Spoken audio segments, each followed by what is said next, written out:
میں کیا ہوتا ہے کہ 5 وقتہ نمازوں کی با جماعت ادائیگی کا ہم سے اہتمام ہوتا ہے.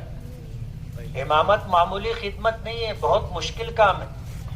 میں کئی مرتبہ سنا چکا، ایک مصلی تھا مجھ سے کہنے لگا کہ آپ امامت کرتے اور تنخواہ لیتے،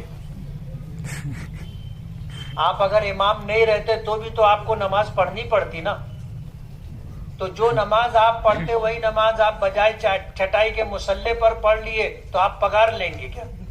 میں نے کہا نہیں، بات ایسی نہیں ہے، سمجھ کا فرق ہے. مولو ایک کام کرو. بولے کیا؟ میں نے کہا تم مہینے بھر 5 وقت کی نماز ہمارے مؤذن صاحب کے بازو میں پہلی صف میں پڑھو، جو پگار ملے گی وہ تم لے لینا، جو تنخواہ ملے گی وہ تم لے لینا. اب گفتگو کے بعد پہلی نماز میں وہ تھا مؤذن کے بازو، میں بھی اس کو ایسے گھوم کے دیکھا.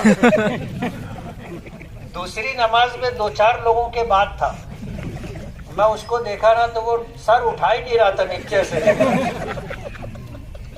تیسری نماز میں پہلی صف کے آخر میں تھا اور چوتھی نماز میں نہیں تھا پہلی صف میں.